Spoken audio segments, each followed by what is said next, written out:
Thank you so much, Star, for that wonderful introduction. And thank you to all of you for being here today. I really cannot begin to tell you just how much this award means to me. It is such an honor because it comes from ALSC, my home in the American Library Association. While it's true, I have been a member of other divisions, and I now serve ALA writ large on Council and Committee on Education. Nothing compares to working with the members of ALSC, among the smartest, most committed, and hardworking people in the library profession. People who understand the importance of children, people who share their knowledge and who mentor others, new and not so new, to children's services. People who get it. I can stand behind this statement because I've seen ALSC from both sides.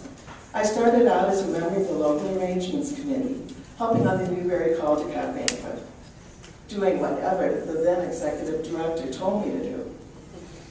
It was thrilling to see the authors, the illustrators, and fellow professionals in their finery, honoring those who publish the finest in literature for children.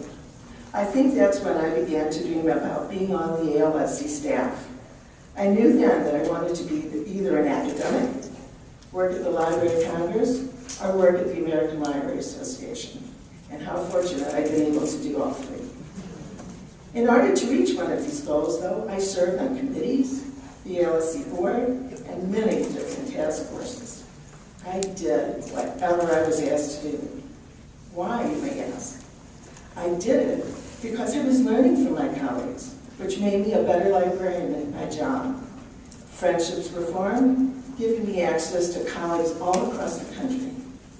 Then I was fortunate enough to be appointed ALSC Executive Director, a post I held for 14 years. Being in that position taught me the value of mentors, and I have had the best there could be.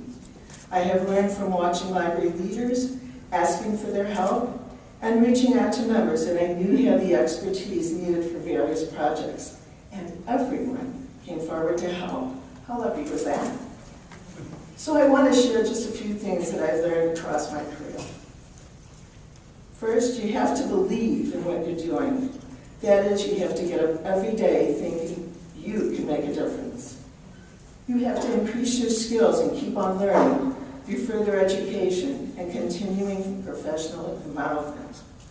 You have to strive to take the high road, even in awkward and mean-spirited situations, and we all have them. You have to bring P words to your efforts on behalf of children, such as perseverance, passion, and purity of purpose. You have to believe in the power of partnerships, reaching across to others, both in the profession and in allied professions in service to children. And you have to learn how to flaunt your talent and wisdom, ensuring that other professionals understand how important your work is with children. And you have to prepare the children of today for the world of tomorrow. That is, you must be an advocate for ensuring the future of our democracy by investing in children, our next leaders. And finally, you must help to create a nation of readers, children who not only know how to read, but who love to read. It's a survival skill that will open all doors. I've learned these truths from my mentors and peers, the best friends and colleagues anyone could have had. I was tempted to single out individuals, but I realized my list would be way too long for the time allotted me. But know that everyone on that list of prestigious and previous Distinguished Service Award winners influenced me in one way or another throughout my career, and honestly, I'm honored to be listed among them. But there are others to whom I owe a great deal, my peers and contemporaries, who served with me on so many projects, and you know who you are.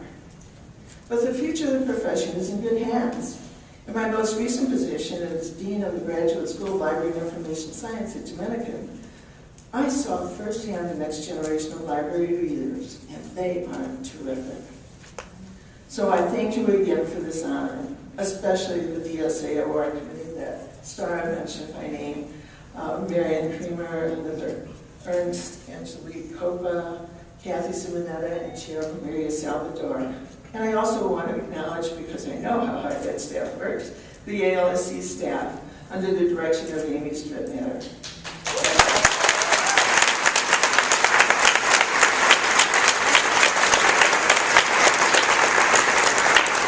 And of course, my dear colleagues who supported my nomination. But nothing could have happened in my career without the incredible support of my lovely husband, Richard, and our 4 children. Thank you so much for your years of sacrifice. So thank you.